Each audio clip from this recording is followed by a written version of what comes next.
Hello, investors. It's Don Vandenbord, Chief Investment Officer with Revere Asset Management. Today is Monday, May 5th, Cinco de Mayo. It is 5:30 p.m. Eastern Time, coming to you from St. Augustine Beach, Florida, with tonight's Revere Roundup Daily Market Insight video.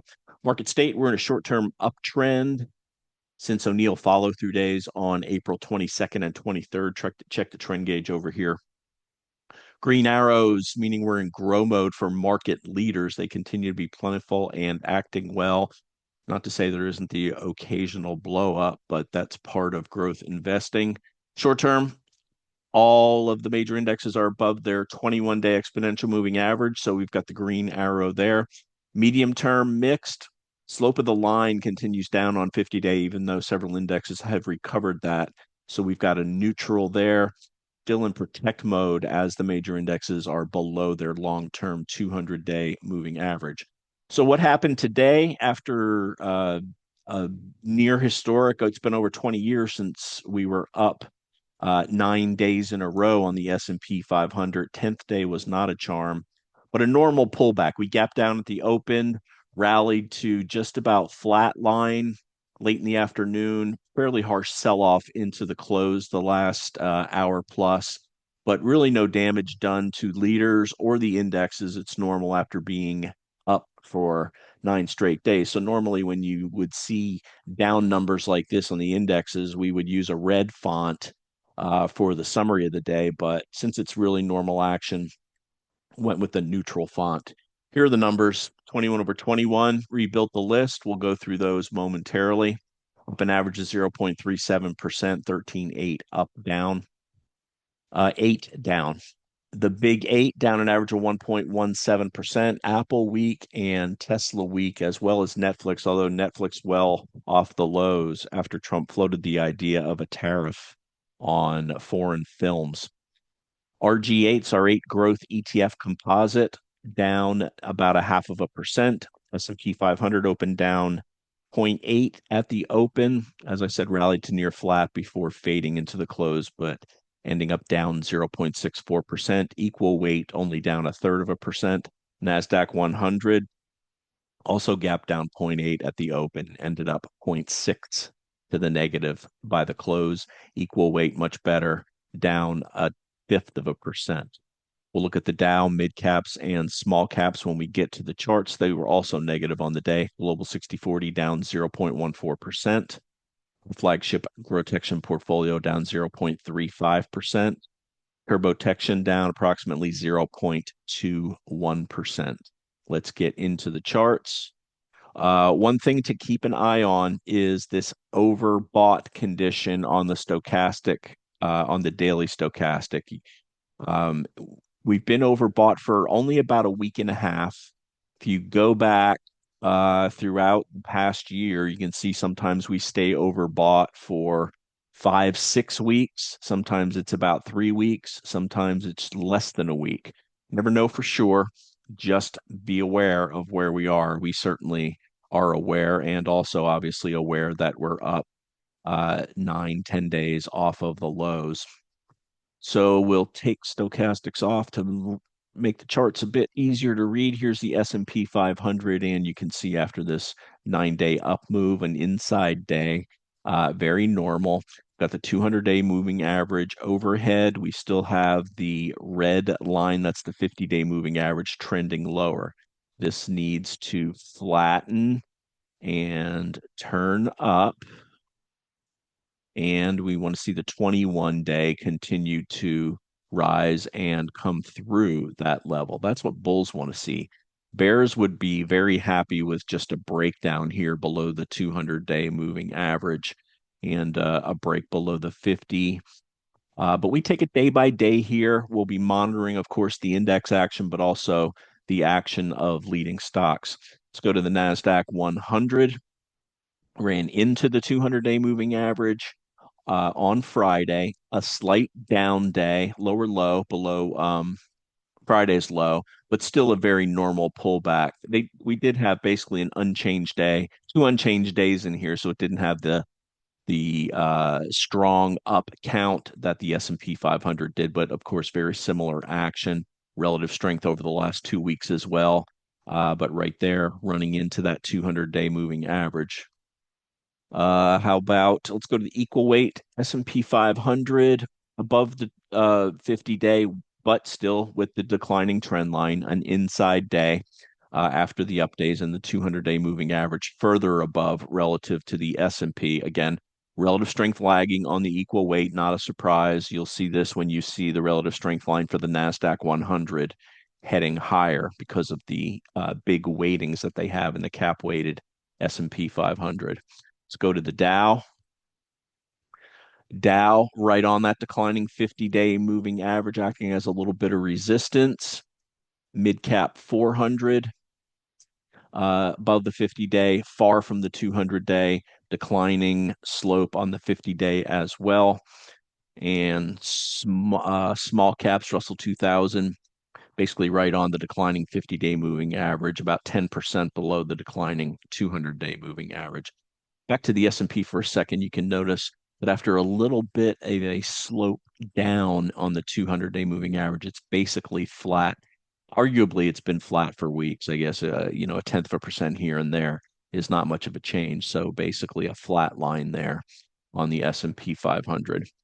Those are the major indexes. Next up, let's go to the VIX. We want to see this get back under 20. 19.5 is the historical long-term average.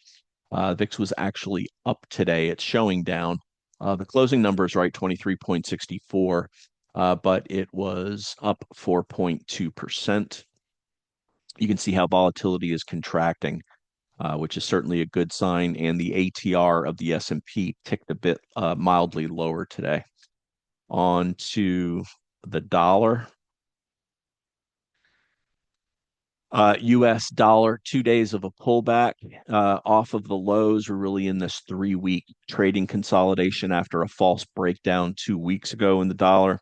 Precious metals, a lot of people have been calling for them as a short after they broke the 21-day moving average last week, but a nice gap up and up 3% on the day. That's GLD, gold miners up 3.5%, regaining the 21-day moving average.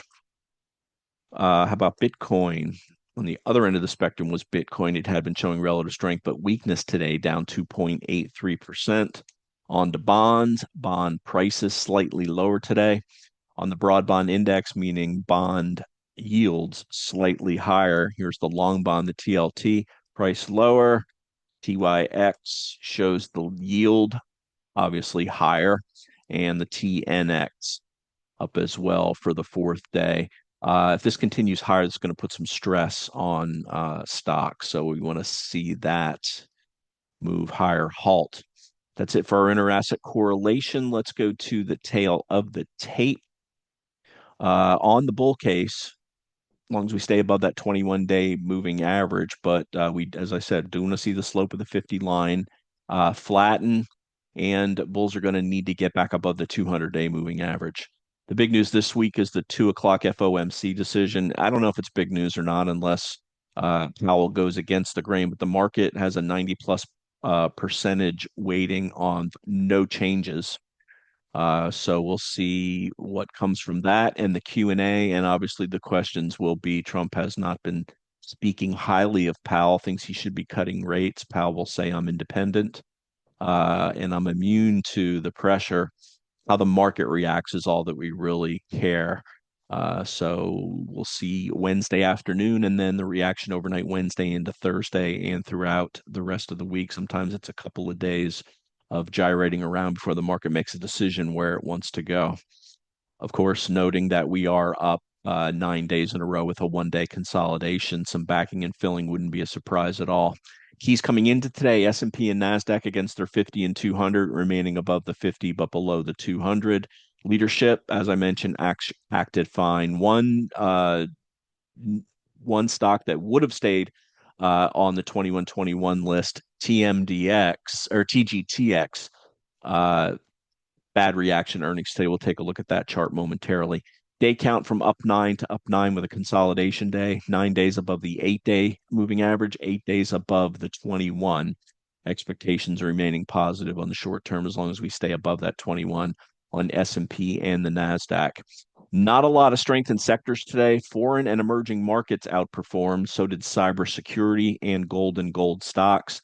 To the downside, 9 of the 11 spider sectors were red. XLI Industrials just barely green, and XLC Communications slightly green as well. You can see the GROTECTION holdings only change was Hood gap down at the open, hit our stop on a third of the position. We trimmed that. Still a 0 point. We still own some Hood, 0.72 adjusted beta and 2.74% balance at risk. You can see the turbo holdings here as well. No trades today in that portfolio, 0.59 adjusted beta, 3.85% open heat. Bottom line on the day, normal pullback after 9 straight up days. Leaders continue to act fine. Keys will keep focusing tomorrow on the NASDAQ and the S&P against the 50-day and 200-day moving average. The big key for Wednesday will be the reaction to FOMC. Let's get into the 21 over 21 list for this week. First, I'll show the stock that dropped off, TGTX. Why do I keep calling it TMDX? Because we've owned that in the past. TGTX Biotech earnings and revenues look okay. It's the reaction that matters, though, folks. And you can see this down 13.2% on 300% above average volume, breaking the 21, closing just below the 50-day moving average, takes it obviously off our leaders list. Let's go through now the 21 over 21. If there's a green flag next to it, we own it. Netflix. As I said, finished well off the lows. You can see the gap down here. I'll go to the 5-minute chart, put in a low within the first 5 minutes, and then regained a good bit of those losses before going sideways this afternoon. Mild fade into the close. Netflix still our largest position. Palantir, this is a mild concern, down 8% after hours. Beat and raise, but it's got a massive PE. So valuations are always an issue with these. We'll see how it reacts yesterday, but this is one you need to give a lot of room to. You can see down here at the bottom, 8.5% average true range over the last 21 days. So if this stock is this, all this is right now it's down 1 ATR, completely normal action. You need to be aware of how volatile your names are. This one's certainly volatile, but it's also certainly a leader with good fundamentals, strong fundamentals, beat and raise, as I said, but an astronomical PE. On to GE Vernova, continues to act great. We do own this. CrowdStrike also acting very well. Uber acting very well. Relative strength, new highs. Uber has earnings later this week. CRS, consolidation day. Hood, gap down, but let's look at the 5-minute chart on this and see we got stopped early on that 1/3 of our position, but rebounded in the morning and based the rest of the day. So consider this a support day at the 21-day moving average for Hood after reporting earnings last week. Tesla sitting right on the 8-day moving average, down 2.4%. Bitcoin gave it up a little bit, sitting on the 8 as well. Spotify very high on our list to add. It's had an inside day after initially gapping down on earnings last week. Sometimes that initial reaction, all it does is get all of the sellers out, and that's what that did. Rallied after the gap down. Let's go to a 15-minute chart, 10-minute chart on this. You can see the gap down was pretty harsh on Spotify, but it rallied the rest of the day, higher the next day, based the day after that. Friday gapped up, then based. Today, a little bit of a gap down, then based. But despite the fact that it, cut its guidance was below the expectation for the next quarter, and these aren't blowout numbers, 11% EPS and 15% on sales. But if you look at 2025 for the full year, 75, and then 2026, 43. Again, high PE. Maybe that's part of the issue. But great looking chart, great double bottom, shakeout on earnings, and then back above the pivot, looking to start a position in this. Boeing continues to act very well. This is one, as we mentioned, that can really get moving, had a positive earnings reaction that's led the Dow for years before they had the 737 problems. Guidewire continues to show relative strength with great fundamentals. Zscaler as well, relative strength, new high. Chewy, nice day today, bouncing off the 8-day moving average. DoorDash, what very close eye on this one. Uh, Earnings in 2 days, however. In fact, these next four have earnings this week. That's a great double bottom on Dash. Carvana, earnings in 2 days. TKO, earnings in 2 days, also 3 days, actually. Also with relative strength at a new high, and LNG earnings in 3 days, flagging relative strength, but we maintain diversification through of sectors, and this is one of the strongest LNG names. So that's why it's on the list. Hims, they own this in Turbo, down 4% after hours. Great chart. Big move up last week. News catalyst that they had an agreement with Novo Nordisk to provide weight loss drugs. They were doing their own compounding. Connor talked about how this was nicely tight along the 200-day moving average. Very often, this is where institutions step in. It had the gap up, a little bit of working off on that gap up after the news, but three strong up days, down 4% after hours. Uh, I believe they didn't increase guide, but the fundamentals are still very solid on this name.